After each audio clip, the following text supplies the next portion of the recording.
Bonjour à tous, bienvenue au 18e jour, félicitations, bientôt à la fin de ce défi, bonheur, changement individuel et collectif après cette période de déconfinement.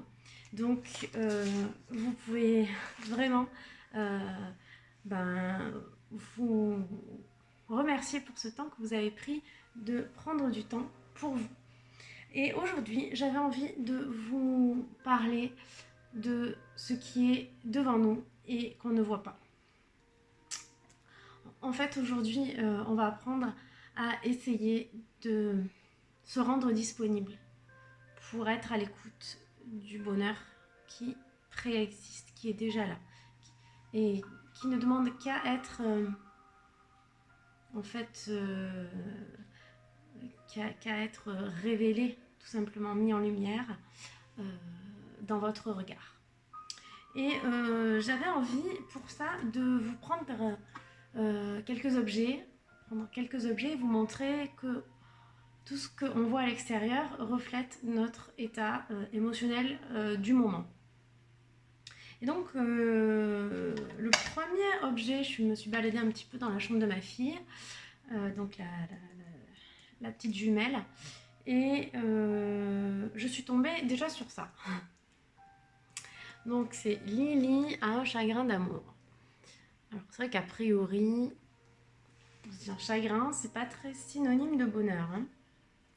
Et puis, euh, et puis je vous renvoie en fait à vos chagrins d'amour.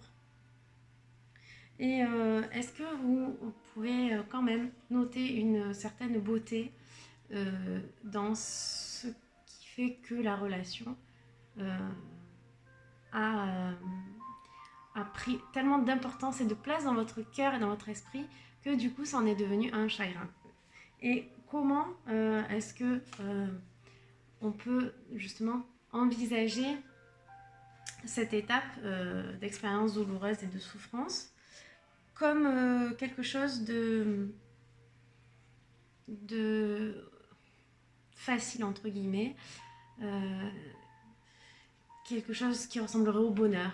Et s'il suffisait simplement d'être heureux pour pouvoir voir le bonheur autour de nous, et s'il suffisait d'oser ou d'accepter sa vulnérabilité pour tomber amoureux, est-ce qu'on est vraiment prêt au bonheur? Est-ce qu'on est vraiment prêt à une relation amoureuse? euh, Bien évidemment, chacun a sa perception de l'amour tel qu'on l'entend dans notre société, n'est pas l'amour dans sa substantifique moelle, puisque l'acception repose plus sur un amour inconditionnel. Et d'ailleurs, la racine germanique, eh bien, free, je crois, de mémoire, signifie liberté, amour, liberté. Donc, on voit bien que l'amour attachement dans lequel nous on a grandi dans notre société est complètement différent de cette notion d'amour détaché qui permettrait à l'autre de l'aimer pour qu'il s'aime lui-même et qu'il soit libre. Et elle le dit là, la petite Lily, je ne sais pas si vous connaissez, hein, c'est assez connu la série Max et Lily. J'ai décidé de tomber amoureuse. Mais ça se décide, cela. J'ai trouvé ça marrant. Parce qu'au final, on est quand même le capitaine de notre âme. Et comme disait Paulo Coelho, il est temps de vivre votre légende personnelle. Et juste peut-être de décider. Parce qu'en plus, c'est très bon pour la santé. Je vous renvoie à mon article sur les émotions et la santé, émotions négatives et symptômes, émotions agréables, j'aime pas trop dire négatives et positives, mais émotions agréables et l'impact bénéfique sur la santé. Et puis, il y a d'autres objets que j'ai trouvés également. Est-ce que vous pouvez en voir autour de vous, si vous regardez? Alors, très symbolique et très d'actualité, l'attrape-rêve.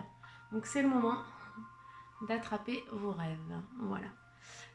Et j'espère que toutes les personnes que vous allez rencontrer dans les prochains jours eh bien, vont pouvoir vous aider à le manifester, ce rêve, en tout cas cette intention.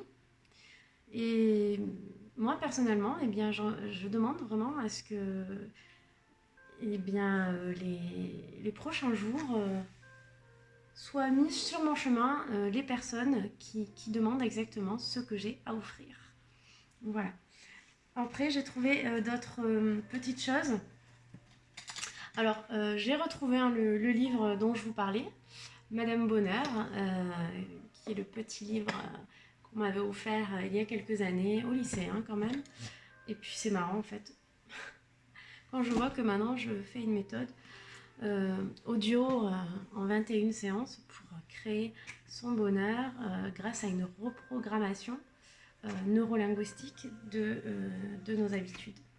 Voilà, et c'est de la même façon, en fait, on va pouvoir lire le bonheur dans les images qu'on voit. Par exemple, si je vous donne 3 images de chats, est-ce que vous pouvez lire le bonheur?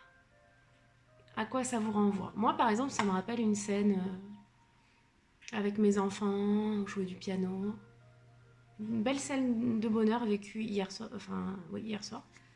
Et puis, j'avais vraiment pas rigolé depuis longtemps. Celle-ci, pour moi, la détente et le sommeil, c'est le bonheur absolu. C'est très personnel. Hein. Et celle-ci, la béatitude, la contemplation pour moi. Est-ce que vous, ça vous parle? Voilà. Donc, ce sont des sous-mains en fait. Hein.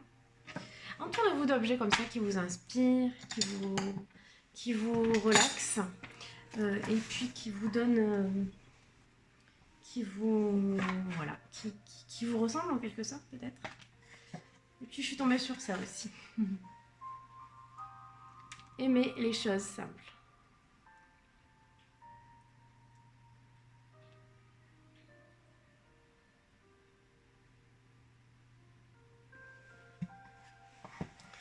Voilà.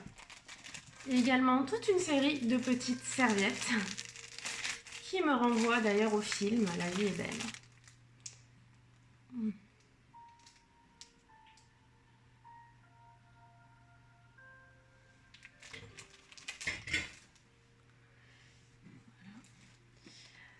Donc je vous dis à demain. N'hésitez pas à me laisser un petit commentaire. J'ai vraiment à cœur de partager toutes les ressources que je pourrais vous offrir pendant un accompagnement pour vous aider à gagner de l'énergie et donc du temps. À bientôt!